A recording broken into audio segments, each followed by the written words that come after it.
digest.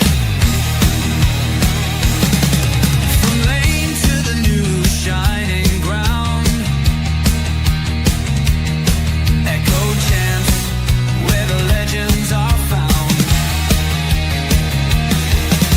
Heroes carved in the heart of time, we march on through grit and grime. Oh Tottenham, Tottenham till I die. Raise the banner, let it fly. Through the rain and through the fire, this is my club, my only desire.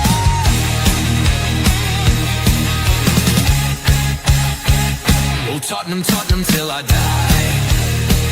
Raise the banner, let it fly. Through the rain, through the fire, this is my club, my only desire. Echoes of King and Greaves in the air. Every goal, the sound declares. Heartbeats pound like a drummer's song, marching forward, fierce and strong. We're the ones who rise in the clash. Numbers running in a white shirt dash. History burns in the roaring crowd. Every game we scream it loud. I'm Tottenham, Tottenham till I die. Raise the banner, let it fly. Through the rain, through the fire, this is my club, my only desire.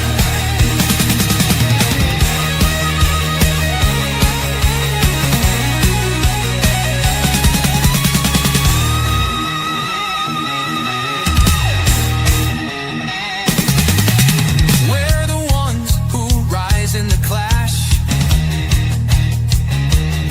Numbers running in a white shirt dash. History burns in the roaring crowd. Every game we scream it loud. I'm Tottenham, Tottenham till I die. Raise the banner, let it fly. Through the rain, through the fire, this is my club, my only desire. Hi guys and welcome to THFC Till I Die. Welcome to Stayside Footy. Welcome to James down below. Welcome to the best Irish YouTube Tottenham channel on YouTube. I'm sorry, Mr. Harris, I have taken your crown. This is the #1 Irish Tottenham channel and the #1 American Tottenham channel on YouTube. Of course, with the mighty Stateside and THFC together, we are. And also Full Time Sports Network. And of course, MUFC Spotlight, the only brand on YouTube that gives you every team in the Premier League. And Tottenham Hotspur have reached the European Europa League semi-final by winning 1-0 away against Frankfurt. It was a game where nobody gave us a chance. It was a game where everyone thought Ange would lose and lose his job. Ange is here. Tottenham are into the final. It's 4-4 now, is it, at United? Okay, now, Yeah. right. Look, we're going to get into the game. How is this? By the way, how are there so many penalties in extra I time don't here? know. It seems like this ref is just giving away penalties. Good Yeah. luck. Anyway, We are going to go through the play ratings for the game, of course, as we normally do. This is your show. This is your show. This is where you get to come on. And Oh have my God! Man United have just scored again. Harry Maguire has just made it 5-4. Manchester United were 4 minutes away from being eliminated and have just scored 3 in 4 minutes. Oh this my is some, good. Yeah, this is some fucking BS. That's what this is. This is some BS. That is Oh, crazy. Yeah. Yeah. By the way, No. Colin, congratulations. Sorry, I haven't got into the chat yet. I'm just suing the go now. Here is. Oh, hang on. Are we looking at Lazio? No. Is Lazio gone to penalties? Has it? No, it's still playing at the minute. It's not full time. It's still Okay. Still 3-1. Still 3-1 to Lazio.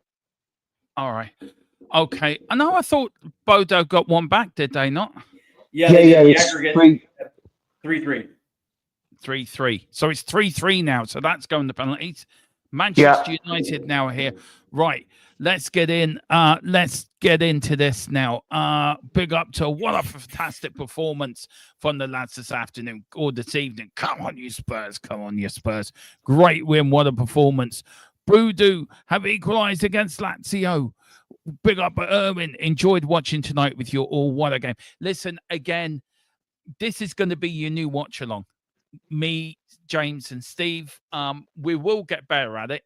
We will get better organized at it. I think it was partly my fault because I'm so used to doing watch alongs myself. I need to learn how to do it with other people. So I apologize for me. If my performance was bad, I do apologize.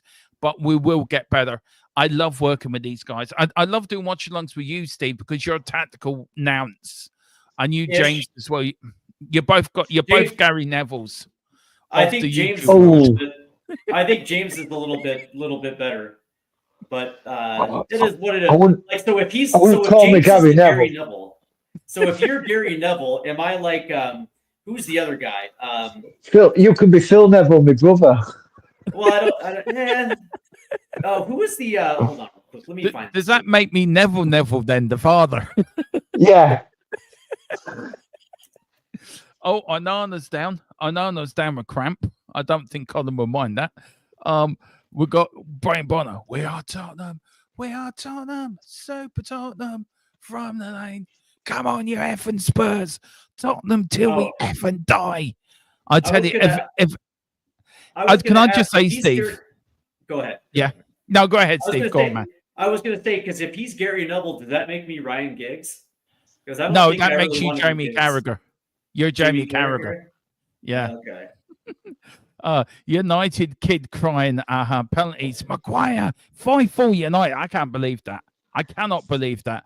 Even Mrs. Tron's down. She's happy. Mrs. Tron's absolutely over the moon that Tottenham have won. She was so shocked. She sat down again and went, "What the F, Dermot?" She said, "Tottenham won." I went, "Yeah, I know." And played well as well. Refs got the result they wanted. Jazz says, Jazz. Yeah, the referees. Let's put it this way: the refs have been very, I don't know what you can call it, controversial.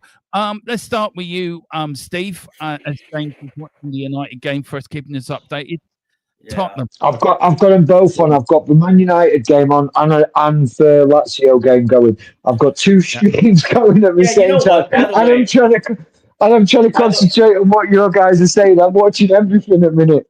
It's like, listen, I understand Manchester United is quote unquote a big name in global soccer, but you don't have to gift them this win, especially when Lyon goes up 4-2 in the aggregate, and then all of a sudden within a span of 5 minutes they score 3 goals on questionable decisions that led to it.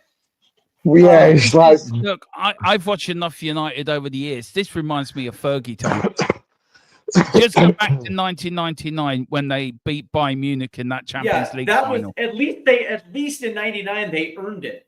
You know what I mean? At least they earned it in that one. This is just some straight up shithousery. This is shithousery at the two. Sorry, Steve. The two managers that need a win so desperately, Amaran and Postecoglou. I mean, honest to God. Yeah, well, Colin, listen, man.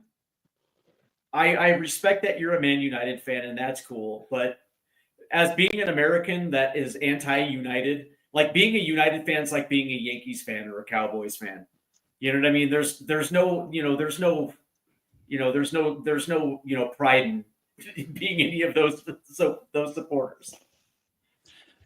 I feel like I feel gonna have to beat the UN. Go on, James. You can take it over. You can be UN.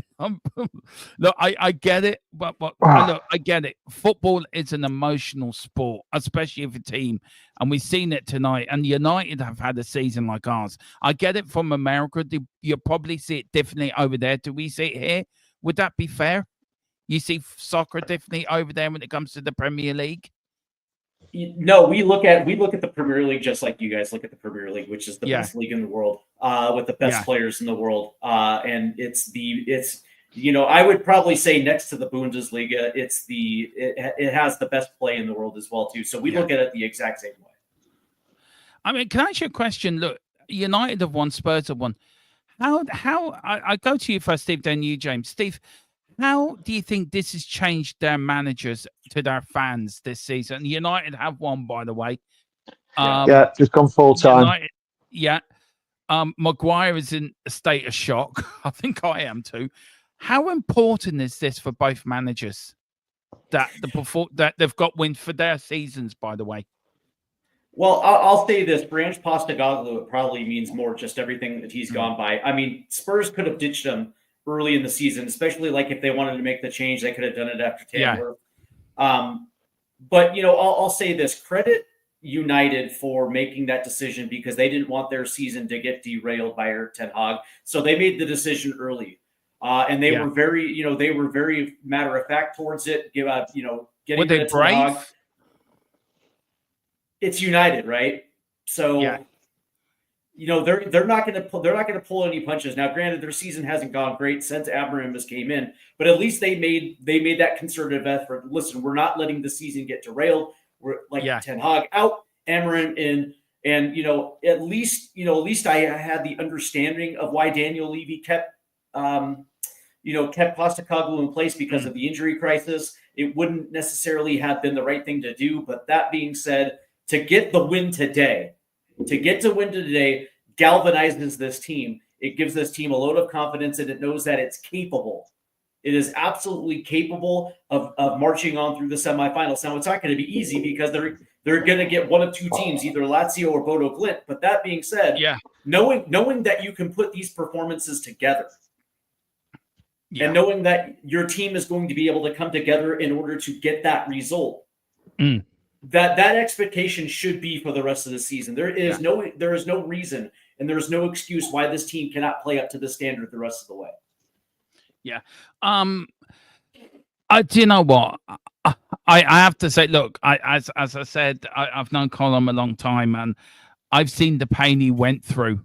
And it's when you see friends go through pain, it's not nice, especially football. And look, I'm pleased for him. I'm pleased for us.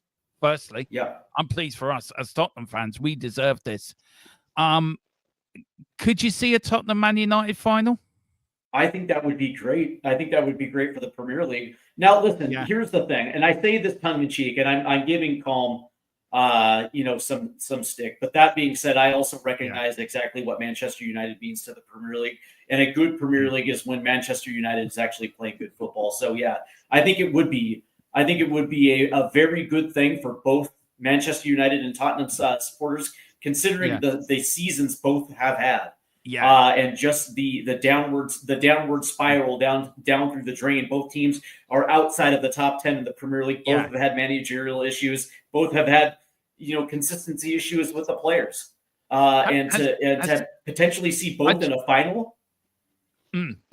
Just would this paper over cracks though? It will. Well, I know I'm not going to James because James is watching matches with us, but just when you're ready to watch. But just a quick one, guys. Just really quick. Sorry to interrupt, Dermo. Just because the penalties have started. Bodo Glimt missed the first one. Lazio scored the first one, and Bodo just scored their second penalty. So it's 1-1, but Lazio have got their second penalty to take. But go on, carry on. And then Colum's response to you is he made two responses. Steve, we was given the penalty, we scored from across, no gift in that, but it does say I still want the whole team sold though. I hear you. But to answer your question, it does paper over cracks, especially for Tottenham. Because if Tottenham do not clean house, like for instance, let's just say that we go and win the Europa League. Fair enough. We had it. We won the trophy. That's great. But if they don't clear house, because here's the thing, I do believe there is something to both the Scott Munn and Johan Lang situation. If they don't clear house, you know what? I do agree with you on that, Steve. I do agree. I think there is something to it. Because something has to explain why some certain players come through the door and they don't fit Ange Postecoglou's style. It's like fitting a square peg in a round hole. So I think there's something to that. But if we win Europa, you can't keep these people on. Like if you want to make a decision to keep Ange because he won a trophy, fair enough. But those two have to, like, to me that's cancer in the club. Like you have to rid your club of cancer.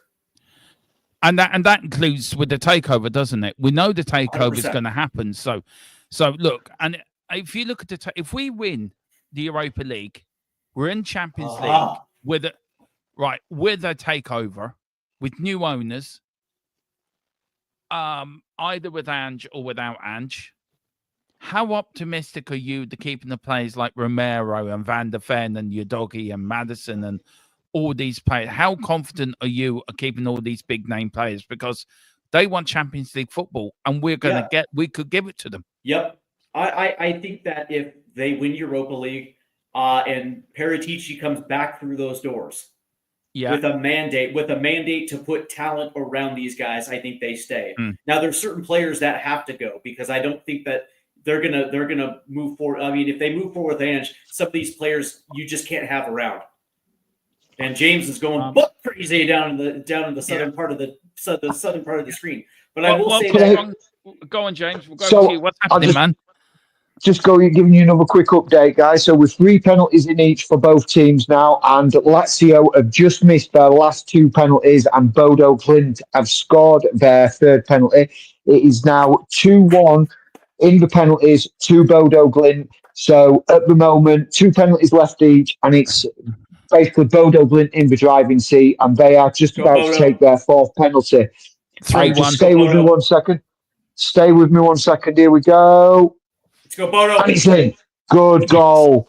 Good goal. So it's 3-1 to Bodo Glimt. Lazio need to score this. So if Lazio miss, Lazio are out. Yes. Let's go, Bodo. Let's go, Bodo. I mean, I know what you said about Bodo, Steve, and about the way they've come back, but is that a better semi-final for Tottenham than Lazio? If you look at it from a Tottenham point of view. Yeah, no, I think it's actually better for Spurs. Now, I will say this, right? That Bodo is playing total team football. I mean, now granted, Spurs have the talent advantage night and day, right? But Bodo is that type of team that play well together. And they do have the ability to upset Tottenham. But that being said, I think the road to the final is better for Spurs against Bodo than it would be against Lazio, because I just don't trust this team to go down to Italy. I'd rather them go to Norway than Italy. Yeah. So, I tell you one thing. What a night to be a Spurs fan. What a night to be a Spurs fan. We will get to James. He is doing the Lazio. I am here. Lazio just scored there, so it's now 3-2, 1 penalty left each. Let's go, Bodo. And Ange Postecoglou, look, we broke news earlier this week, Steve, and we stand by the news we break. And we're not gonna. We're big enough as a channel We're big enough as a channel. If there's news, we'll break it. We stand by it. We stand over it. We trust our sources. We trust who gave it to us. And how important? Bodo just missed their last penalty. Oh God! So Lazio can tie it, right? Yeah. If Lazio score their 5th penalty, it's going to go sudden death. Sorry. Take us through the last penalty. Go on. Yeah. So he just ballooned. I mean, the Bodo Glimt player, don't know what he was thinking. He just got too much under the ball, ballooned it straight over a bar. I mean, all credit to Bodo Glimt's goalkeeper, by the way. He has got a real nasty gaff above his right eye. It's bandaged up to high heaven, and he's still playing, and he's pulled off 2 really good saves so far in this penalty shootout. So I'll let you know who's taking it for Lazio in a second. Can't really see. This makes me want golden goal. Here we go. Oh, he saved! He saved it!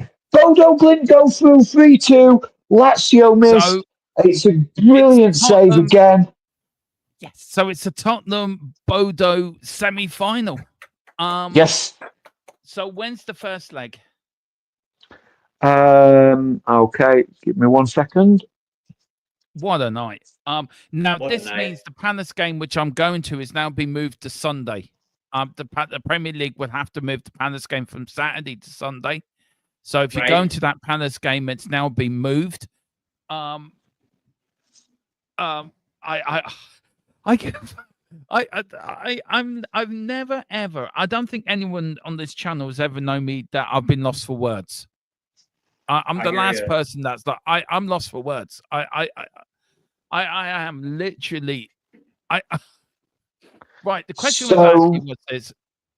So the So go first on. leg, sorry, Dermo, just to interrupt to answer your questions. So the first leg is played on Thursday, May the 1st, with the second leg being played on Thursday, a week later, Thursday, May the 8th. So, Okay. So that is that played? Oh, that's played before the bank holiday weekend. yes. Yeah, Yep. The finals going to be what day is the final? the 28th of May, The 28th of I May. think.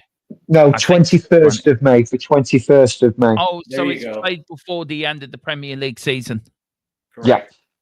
which is at That's home good. to Brighton, by the way. So if we win, That's- we could be able to show off the Europa League trophy at home in our final home game of the season. Yes. That's good. Yeah, the question you, Steve, sorry. Yep. Ange. Look, I say again, we stand by the news we get from our two sources and who James gets from his. We stand by that, and we are going to stand by that, and we're going to stand over it. And I've got no problem of doing shows when we've got breaking news, right or wrong. We will bring it to you. We're not a channel that's not going to shy away from that. Ange Postecoglou, does he stay if he wins the Europa League? I think you would have to, right? Mm. So, regardless of how bad the season is, the man delivers the man delivered a trophy, which is something that we haven't seen in North London since 2008, right? And if you remember, after we won Europa League in 2008, now granted, home dude didn't last very long the very next year, but he was still given the next year when you deliver a trophy. I understand the vitriol. A lot of players, a lot of fans are dug in. Okay, I understand that. But what pound of flesh do you want, right? How much more can you give him? He delivers a trophy. Isn't that the point? Isn't that the point of all of this, right? You do it to win. Yeah. And if he delivers a trophy, I don't want to hear it at that point. He set out to do exactly what he did. And I've heard people talk about like maybe he should just ride off into the sunset. Imagine if you quit. Imagine quitting. And if Ange Postecoglou did that, he would never get a top flight job ever again. If he quits, it would be disastrous for him. So that's not going to happen. But to your question, if he delivers a trophy and gets Champions League next year, 100% he's back for his third season, without a doubt. And I don't think Daniel Levy would go against that, even if he brought Paratici. Yeah, Daniel Levy won't be here. I don't think Daniel Levy won't be here next season as owner anyway. So does that run the fact then if new owners come in, they're going to want their own man anyway? So it all depends on what the new owners want, doesn't it? But whoever comes in, if it's Ange, guys, if it's whoever, and I said it before, and I ask you the same question, Steve, as well. James as well, the same question. Actually, no, I'll leave that question for a minute. I want to ask you, somebody's put something in the chat. Who do you want, if it's not Ange, who do you want as manager at Tottenham? Who's out there do you think is good enough to come in and take this project on? If we stick with Ange, we'll stick with him. If we don't, who do you want to come in? Who's out there? Now, you got managers like Xavi's out of work. You got the Juventus manager out of work. You got Carlo Ancelotti going to be out of work soon. You've got, I think everyone wants Poch back, but Poch won't come back because he's linked to your national team, Steve. So that's out of the question. Can you put any more names to it, guys? I mean, out of them, do you put your own name? I don't. I Sorry, seriously I just don't got to think, go for a minute. Sorry. Just got to go for a minute. Sorry. I seriously don't think Carlo Ancelotti is going to come to Tottenham Hotspur. No. Yeah, I just don't think that's going to happen. But there's nobody right now that necessarily gets my juices going. I will say that it would make sense to wait until after the 2026 World Cup because Nagelsmann will be available. Pochettino will be available if you want to go back down that road. There's going to be better options for this football club after the 2026 World Cup. And again, I think it completely makes sense that if Ange Postecoglou delivers a trophy, then you give him that third year. And if by chance that is the same thing happens to Ange Postecoglou, which happened to Eric Ten Hag, and he gets sacked at some point in that third season, you can run an interim until the end of the season, which will coincide with the 2026 World Cup, and you can make your next hire at that point. I just don't do you think that it makes sense to give a guy like Areola a 3-year contract right now, or a guy like Marco Silva or Thomas Frank? And I know that Johan Lang wants Thomas Frank because he's also Danish, just like him as well too. But that being said, like when you look at the current roster right now, and there are pieces that you can build a championship team with that are currently on this roster, and you look at potentially having Fabio Paratici coming back through these doors, I don't think there's a name right now that's available that's going to benefit this club until after the 2026 World Cup, when better names will surface that Tottenham will actually be better for hiring. I mean, I agree with you, Steve. I mean, probably the only manager that I would say at the moment that is available that I would probably take at Spurs, it would be Xavi. I don't think Thiago Motta who got sacked from Juventus. I just look at how poorly they did this season. Right. I don't think he's right. Look, I get the Iriola links, the Marco Silva links, what those respected managers have done for their clubs has been really, really good. But I don't think they deliver with Spurs. I don't think they're the right fit for Spurs. I just think names are being thrown around because of how well they're doing this season. I think I agree with you. I think if Postecoglou wins the Europa League, you have to bring him back. And I think if we win the Europa League after all we've gone through this season, you've got to back him.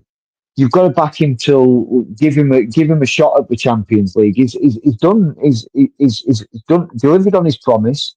We weren't even a promise, was it? He just stated the fact that every second season, whatever club I'm managing, the second season I win a trophy. We weren't saying I promise I will win a trophy in the second season. He just said, wherever I've been, I will deliver a trophy. In my second season, I've delivered a trophy. So I think that if he wins the Europa League, you've got to give him the run, you've got to give him the grace, and you've got to give him the backing of another summer window. And like you say, building a team, building the players, getting Paratici back in, building the players, building team around some of the quality players. Yes, we've still got some deadwood that we need to shift on. But when you look at the team and you look at some of the youngsters that are coming through, you have got the basis of a team that could challenge for the Premiership for seasons to come. The areas we need to strengthen, we know we need to strengthen on. Like we need to strengthen as attack force. We need a better striker. I mean, don't get me wrong. I love Dom. He scored the penalty tonight. He's taking us through to the semi-final. That's brilliant. I love it. But we still need to strengthen the attack. We've got to figure out who is actually going to replace Sonny, because I mean, given how Sonny's played this year, I mean, yes, I want him to stay. I'd love him to stay and retire at the club, but he's probably got one more season in him in the Premier League before he's going to go. Well, you know what's interesting, James, is you're absolutely right, and I will say it in the context of the season, in the cup competitions, look how good we've actually been. And I understand our Premier League form has not been great, but when in the League Cup we get to 90 minutes within Wembley. We got to within 90 minutes of Wembley in the League's Cup, and now we're in the semifinal again of another cup in the same season, right? So.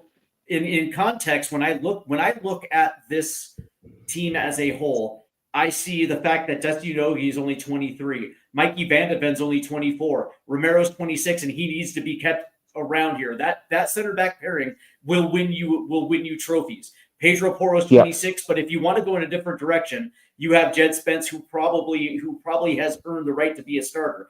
Dejan Kulusevski's only 24. 24 years old, right? And if you ask me if you're talking about the pieces that need to be brought in, absolutely, we have to find Sonny's replacement, because I don't think Tell's coming back. And the other thing is Wilson Odegaard, to me, is a very good squad player, but I don't know if he's ready to step in and start at the Premier League level just right yet. I still think he needs more seeding. So you need a left wing, you need a right wing, because Brendan Johnson, again, squad player, not a starter at the Premier League level. And I agree with you. We absolutely need to bring in another striker, whether that be Victor Gyökeres or whether that be Jonathan David, whoever it might be, to come in and challenge Don Solanke, or dare I even say take his spot. But I'll say this again until I'm blue in the face. If they get an offer for James Maddison, they take it, because we can do better at the 10 than James Maddison. And I know people like James, but you know what though? When you pay that type of money, to have him be that guy, to be that missing piece that unlocks the attack, and he just picks and chooses when he wants to show up and be effective. I'm sorry, that's not the price that you paid for a player like that. And we can do so much better at that 10 position. But when I look at it, there are pieces right now, and I will say that we are so very close to being that team we all want us to be. And if it's under Ange, great. And if it's under somebody else, that's good. That's great too. But we are very, very, very close. And we've seen it because we got to within 90 minutes of Wembley, and now we're in the semifinal again, Dermot. I agree. Look, for me, new owners come in, they're going to want the new man, whatever Ange does. And Ange would have done what he set out to do, win something in his second season, which is a fact. Now, this is Philip Brady. Philip has been watching Spurs longer than any of us put together. This is his 1, 2, 3, 4. This is his 6th semi-final of his year. He was there for the 63 semi-final for the Cup Winners' Cup, 72, 74, 84, 2019, and 2025. I mean, that is some. That's longevity. And Philip's been a Tottenham fan for nearly, I hope I'm getting this right, Philip. I think he's been a Spurs fan for nearly 60 years. Cheers to you, Philip. He's the Godfather. That's why we call him the Godfather. Big up to you, Philip. Another fun. A few people in the chat. Dan Davenport says new owners want their own choice. Head coach. What about Robbie Keane? I would take Robbie Keane as a coach or as assistant manager. Has Robbie Keane coached recently? Yeah, he was managing. Is he in Israel? No, Greece. That's it. Yeah. Maccabi Tel Aviv, isn't he? Yeah, he did manage in Israel, and then he left there, and then went to Greece. We got Peter M. He says United were so lucky. Well, we were solid. We were very solid. So on that, guys, we are going to go through our player ratings and get this show finished with.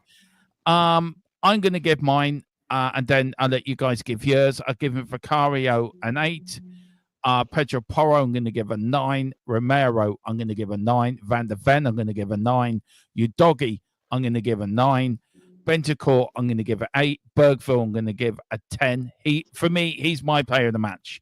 Absolute my player of the game. A 10 for me. Maddison was doing all right. I have to give him a 6 because he did come off injured, but he was growing into the game. So I give him a 6. Johnson, for me, was absolutely awful. Shouldn't have been on the pitch. Should have been taken off at halftime. Should never have been on that pitch second half. So I'm going to give him a 5. Solanke, I'm going to give an 8. And Tell, I'm going to give a 7. He worked his socks off. I can't remember substitutions, but we will get that for you tomorrow, Saturday. But that is my player rate. Steve, what are you going for?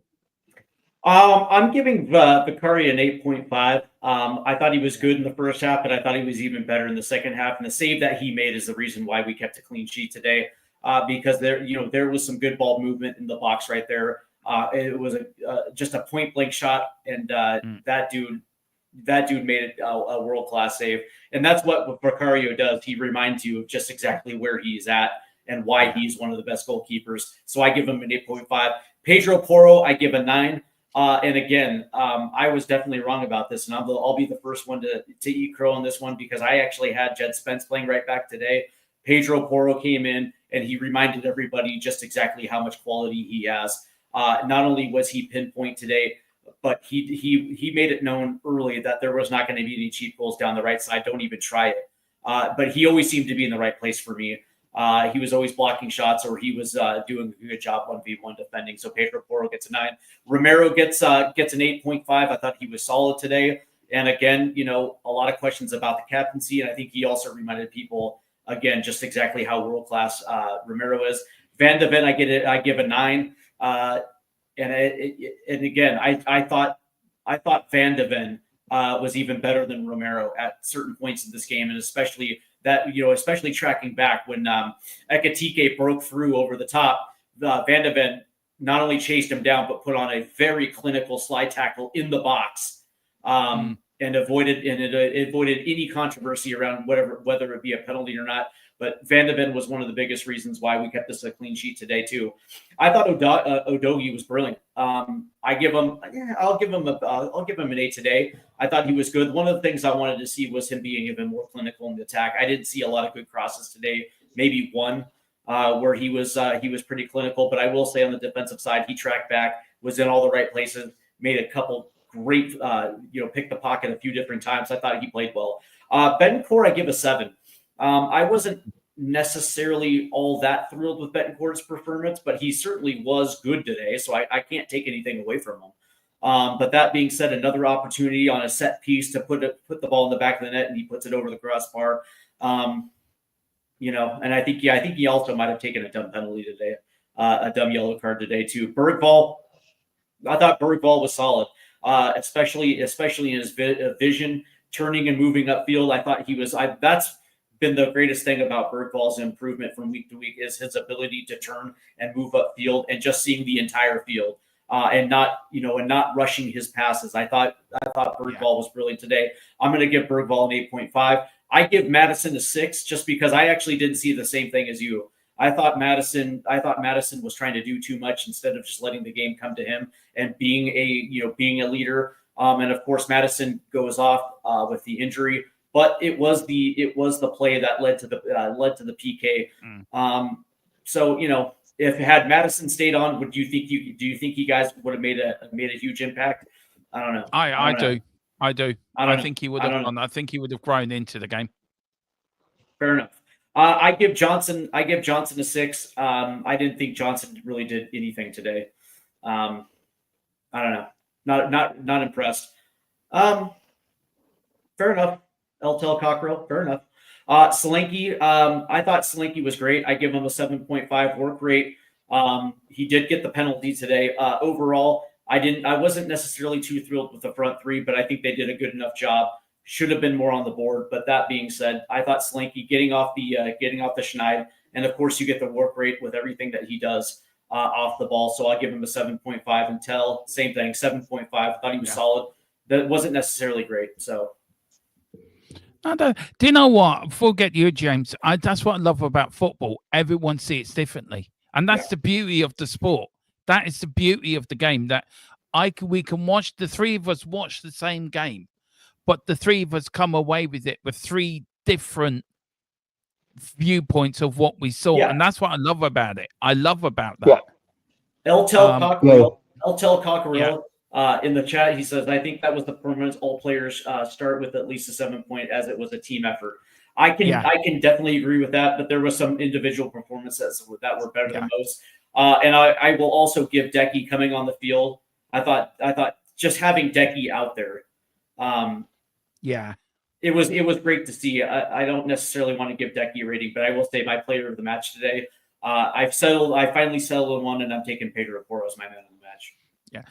James, quickly, because I need my dinner. I'm hungry. So, what's your play ratings, man? Okay, so I've given Vicario, I think, a solid 9 from Vicario. I think he played well. He helped keep a clean sheet. He commanded the area well. No silly mistakes. Didn't come out and rush and collect the ball. Porro, absolutely phenomenal down that right hand side. Really, really strong in defence. Really offered quite a bit going forward, even though he had no support from Johnson. I've given him a 9. Romero, I've given him an 8.5. Solid defending by Romero. Good tackling, good tracking. Seemed to be in the right place at the right time all the time. I've given Van de Ven a 9.5. Like Steve said, the tracking back for the I can never pronounce his name, Etike, when that ball was open, he just put on his afterburners and he closed that gap so quickly and put in such an amazing challenge. But he wasn't just that, he was there. He was always interrupting their final. When they were trying to play that final ball, he was there interrupting it. I've given Udogie, I've given him an 8. I think he was solid defensively. Could have offered a little bit more going forward. I've given Bentancur a 7. He didn't do anything that sort of stood out for me, but he didn't do anything that sort of I heard the team. that sort of made me the sort of thing. He was there and he did his job and he quietly went about doing his job. For me, and my man of the match, I said it in the game stream, is Lucas Bergvall. He's a 10 for me. He just played phenomenally, and he is going to be some talent. He's easily. I mean, what did we buy him from Dirges for? 12 million, 6.5 million, something like that. 12 million. He's already in one season of Premier League football. You're easily talking. You could sell him on now for 30 to 40 million, just on what his value is now, but his potential. God, the sky's the limit for that kid. By the way, once he hits his prime, which is in like another 4 years, he's not even in his prime yet. Is he better than Odegaard or Kevin De Bruyne when he hits his prime? Oh, easily. Is he that type of player? Yeah. Yes. He's going to be a player that is going to dictate games and run games for, hopefully for Spurs, and he's still at Spurs. But he is wherever he goes. He could even at this point in life, you can understand why the big clubs were after him, and I'm so glad we managed to get him. James Maddison, I'm going to give a 6.5. I've given him half a mark more, mainly because he was brave in winning that penalty, and I think he may have grown into the game. I think he was just trying too hard to influence the game in that first half. Before the penalty, and then obviously he went off with the injury. Johnson, I'm going to probably be crucified for this, but I'm giving Johnson a 3. He didn't support Porro. He got himself a very stupid yellow card, offered nothing going forward, and just was pretty ineffectual. I'm going to give Solanke 7.5. I think he worked hard for the team. In fact, no, I'm going to give him an 8. He worked hard. He ran himself into the ground. I mean, he was knackered at the end of that game, but he still had a smile on his face. Converted the penalty, a good penalty. So I'm going to give him an 8. And I'm going to give Tell a 7.5. Good effort in the first half, cracking effort. And he seemed to grow. He seems to be growing, getting a little bit more comfortable now. I don't know whether it's because he played against Wolves and then he played tonight as well. He just seems to be growing a little bit. He still misses the overlap, though. Yeah, he does. He does still miss the overlap. But I think, is that because he is naturally wanting to cut in to go and try and score, because his natural 100%. instinct is to try and go things. So 100%. he misses. He's not looking for the player overlapping on the left hand side or on the right, like overloading. 100%. So I think that is a part of his game that will develop as he gets older and as he matures as a player. Because, I mean, you look at Sonny when Sonny first came into the team, he was bombing down the wings and we didn't really play the overloads and the overlaps. But when Sonny was cutting in, he had the vision to know that Udogie, Jet Spence, whoever it was, Ben Davis at the time as well, were coming up behind him and were creating the space if he couldn't see anything, he was out wide. So I think Tell will develop that part of his game. But yeah, 7.5 for me. And I'm going to give Decky a rating. I think he had a solid, came on, and he was solid. I think he at least again another 7.5 for me on Decky, because I think he was just it was good. It was good quality play, and just I think lacking that match sharpness, but that'll come back. Here's Look, the hey Derma. Yeah. Here's the most important rating. What do you rate Ange Postecoglou today? Oh yeah, we do. We rate Ange, don't we? I forgot about that. I give Ange a 9 tonight for his management style. I thought he got all his decisions right. I thought he got the lineup right. I think he got his substitutions at the right time too. I think he did. I think he did. He didn't change it too early, but he didn't change it too late. And got his tactics spot on.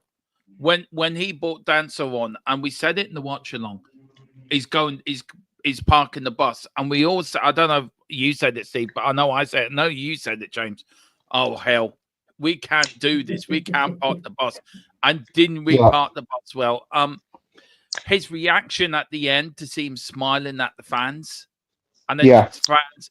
Do you know what? A lot of this Ange shite, right, is mostly on social media. The everyday going fan, I think, is more behind Ange than against him. They just want the team to play better. They want the team to win. They want the team to do well every week. We have every right to be angry when we see a performance like we did against Wolves, and we see a performance. It's Jekyll and Hyde, two completely different performances. It's not acceptable. I still stand by what we broke the other night. I still stand by that Ange won't be here next season. I still stand by that, and I will stand over that. And we will be proven right or wrong, but we will be proven right at the end of the day. But for me, tonight, I'm giving them a 9. He's got us to European semi-final. That's why I'm giving them a 9. For you, Steve, what you giving Ange? I'll give Ange a solid 8 tonight. And I think it's for 2 reasons. Number one, I think he was forced into the Decky substitution a lot earlier than he wanted to. I think he probably wanted to bring Decky on around the 65th minute, somewhere in that where, so he can actually keep that attacking flow going. And I think bringing him on, understanding that he didn't necessarily have 60 minutes in his legs in order to, and we saw that too, towards the end of it, Decky looked like a full step slower. That's the first one. And not bringing Brennan Johnson off at any point.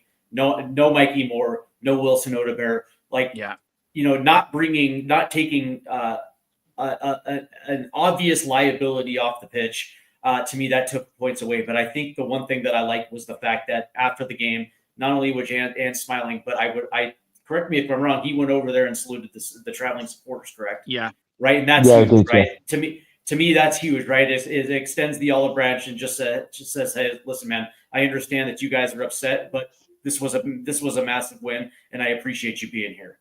So I'll give him a solid 8 for that. Can I just say very quickly, do you think that repairs the damage somewhere between him and the fans? We gotta win out the rest of the season. Like, we gotta have performances like tonight have to be consistent for the rest of the season, where even if we lose, at least we fought hard in a loss, because we usually don't show up in bad losses. So if we play the rest of the season like we do tonight for the rest of the season, I think that does repair some damage. Not all, but some. James, we're going to let you do your first ever Ange management rating. What are you giving them? I'm going to give him an 8. I'm going to give him an 8. I think should have pulled Johnson. I think pulling Johnson and either putting Odobert or Mikey Moore on, because I'd have loved to have seen Mikey Moore on, because I think he'd have terrorised that Frankfurt right back. Yeah. He would have run at him, and he would have offered Porro a more. He would have helped Porro out a little bit, not making that change, but also for look, I hold my hands up. I didn't think we could have parked the bus. Many managers have tried it with us, and I was a bit like, "Oh my god, this is not good. We're no good at defending it." But with how well we defended, he got that right. He got that spot on. So yeah, a solid 8 for me. And like Steve said, and yourself, Dermot, and like I said in the watch along, is that it was so good to see Ange smiling, going over with and how together the team seemed. So all this talk of disconnecting the team, and Ange has lost the dressing room and the players aren't playing for Ange anymore. And that proved to me, that result and how those players reacted together showed that they are together, they are behind the manager. And I'm just hoping now that, look, we've had good games throughout the season, spitters and spatters and everything like that. But I really, really hope that we carry this good feeling into against Nottingham Forest. I just hope we turn up, because I think if we can get a bit of momentum now, yeah, we're going to go. We will finish the season strong, and we will go. Yeah. I just And want the to say this trophy real will be ours. I just want to say this really, really quick, and I will make this quick, Dermot, is that if Ange Postecoglou really had lost the dressing room, we don't have this result today. This was the total team win today. And Yeah, I agree. if it was true that he had lost the dressing room, we'd probably lose by 3 goals today, because they would show up, they would just not show up. So that there that is.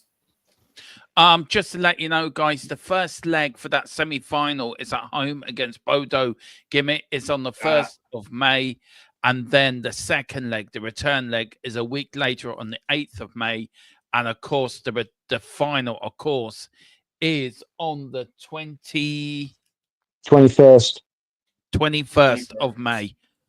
And there's a new route now from Rosslare down from me, from Rosslare to Bilbao. They've just opened it up. So Dave's just WhatsApped me from the Irish Hotspur. He says, Rosslare to Bilbao, get booking, we're going. Yeah. Well, my brother, me and my brother both said when the group stage ended, we both said, because my brother's a big Man United fan, I was really hoping to give him some jibs, but I can't. So we both said, when we both got out of the group and we realised that the only time we will meet is in the final, we both said, if it's going to be a Spurs Man United final, we are going. We're going to go. But I also said, but look, if Spurs get knocked out, I'll come watch if Man United play. And he turned around to me and casually said, well, there's no way I'm going to just go watch Spurs. If Spurs make it to Bilbao, Bilbao, I will make the trek to Bilbao. Now, that doesn't mean I'm going to get tickets, because I think those things are going to be like, what, €2,000, something like that, some crazy number for a final? No, not that much. I think they go on general sale very soon, actually. I don't know what the conversion rate is, Steve, at the moment, or I only know it in pounds and not in euros. So I think round about the £200 mark. All right. Well, okay. Well, then in that case, because that's going to be like somewhere right around like $250, between $250 and $300, somewhere in that. Yeah. That being said, if they get to a final, I will make the trek from the fighting town of Flint, Michigan, to Bilbao. I will be there. Well, I will be there. If you make that journey, Steve, we are meeting up, we are having a beer, and even if I don't get tickets, I will go to Bilbao and we will have beers. We'll find somewhere where we can watch the game, and we will watch the game. Right. That sounds awesome. That sounds awesome, my friend. We will do a watch along live from Bilbao. I will gladly watch the game from a bar somewhere in Spain. 100%. Yeah. I don't know how I'm going to be able to get to work on that next Monday, but I will figure out a way. Well, listen, guys, we are going to end it here. What a night for Tottenham Hotspur. What a night for Spurs. We're reaching the final. We're in the semi-final. I think we're going to reach the final now. I think that we will talk about the semi-final, I think, over the weekend on Saturday when we're back. I'm having tomorrow off, if you don't mind, guys. I'm going to have the day off. It's been a long old shift here. I think we'll have a day off. I'm on with Steve midday my time for the lunchtime talk Spurs, the lunchtime Spurs show. That's what it's gonna. I got to speak to Steve about the name. If that's all right with you, Steve. Yes. How about we call it a spot of lunch? Yeah. A spot of lunch with Spurs. Yeah. Okay. Well, send Oh, that I over like to me. that. And I'll put it on the thumbnail. Let's have a cheeky name. Let's make it 100% cheeky. That's what they say over there, don't they? The word cheeky. Yeah. Cheeky. Yep. Yeah. But guys, thank you so much, Steve. Where can people find you? Just very quickly. I know they can find you in here, but a little bit about Stateside Footy. Yeah, you can definitely hit me up on Stateside Footy on YouTube at Stateside Footy. You can also hit me up on Twitter at Stateside Footy, and you can also hit me on Instagram. Wait for it, at Stateside Footy. Yeah. James, we know our tech man's getting you sorted out, so we will get you Yeah, there. But he you on is. here. I'm on here. You can, by all means, send me any messages. I will do my best. If you want to ask me anything about anything, I life. link you two onto the YouTube channel so you can reply to comments and that Yeah. come in so you can do. But listen, guys, we are going to end it there. Steve, thank you so much for all your help today. Yes, James, sir. you too. Really enjoyed it. Spurs are in the semi-final against Come Bodo. on. Is on, Balbo Spurs. in our distant future? I think it is. Has Ange turned the corner? I think he has. But will the mighty cockerel crow again in May? It is back. Come on, you Spurs, to Bilbao. Come on. To Bilbao. To Bilbao. Let's get Bilbao. Steve to Bilbao. Come on, you Spurs. Let's get Steve to Bilbao.